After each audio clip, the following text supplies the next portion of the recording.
Hi, my name is Charlie Snyder, and I'm applying for a bachelor's in music and jazz and contemporary improvisation. So, why the University of Michigan? I want to push myself past my comfort zones. I know that the university has a wonderful music staff, especially with Professor Hurst, that are going to push me past my limits, or not limits, I guess, but areas that I'm in right now and make me an even better bass player. Although I know that I've been accomplished in my high school career, I know that going to the University of Michigan is going to lead me further and further in my jazz life. I know that their large student body, not only in their music school, but just in their whole entire public school, is going to lead me to have a lot of diverse opportunities and a lot of playing opportunities that I'm going to be able to get when I go to the University of Michigan. I know that the connections that I'm going to get from these playing things and just meeting new people are going to stay with me for the rest of my life. And the university is going to make me a good adult, not only with all of the professors and rigorous coursework, but from the people around there. I know that the University of Michigan is kind of one of the top public schools in the country, and they are close enough to me where I think that if I can go there, that would be one of the best things for me to do. Because although I need to gain independence when I go to college, family is very important to me. So being able to sharpen my independent skills while also being close enough to where my mom can't drive up and see me every week, but if I have to go back home for something, I know that the 6 hour drive is something that I can do.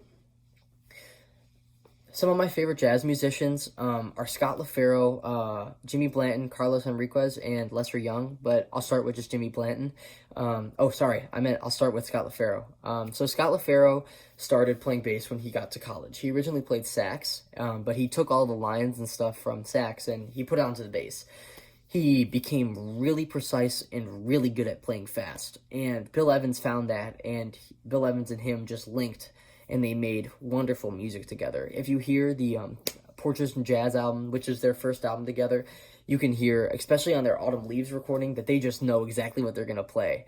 And Scott's so in tune. It's so nice. I try to use a lot of how Scott looked at life because he would always, he was just, well, I'm going to do this. I'm going to do this to the best of my ability, because he only started playing bass when he got to college around 18, 17, 19, and he was a powerhouse.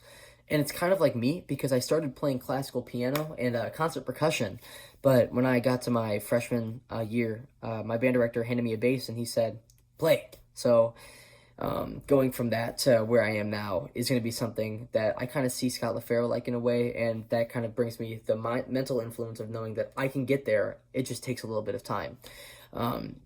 I try to use a lot of soloing ideas from Lester Young, especially on his album from the Oscar Peterson Trio hymn. I think it's called like The President Plays with the Oscar Peterson Trio, but The President is the right name for Lester Young. He is so good at incorporating melodies and just lines into his solo that just fly over the changes. It's just wonderful to listen to.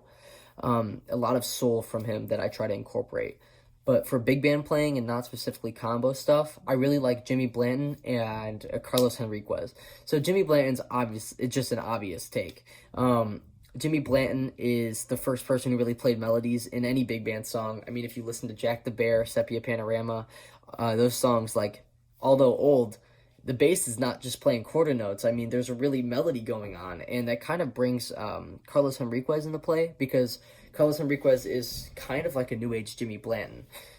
He's furthering the way bass is played in big band. If you listen to the Live in Cuba album by the Jazz at Lincoln Center Orchestra, you can hear how Carlos, I mean, especially on what's it called? Inkai's Decision. Sorry, my fault. There's just so much melodic playing that he has that it brings this new age of jazz music that you can kind of hear from Jimmy Blanton from the past. And the Latin side of him is something that I really try to incorporate. Whenever I play Latin, I always think of literally him and just how he plays, because it's just so cool. So basically, jazz is all about taking this idea and putting something into it and making it your own. And I think that taking all these influences and furthering my career at the University of Michigan, I'm going to be able to take my past career in high school and further it and push it, and I guess make it into something new by being able to go to the University of Michigan and getting my degree in jazz studies. Thank you.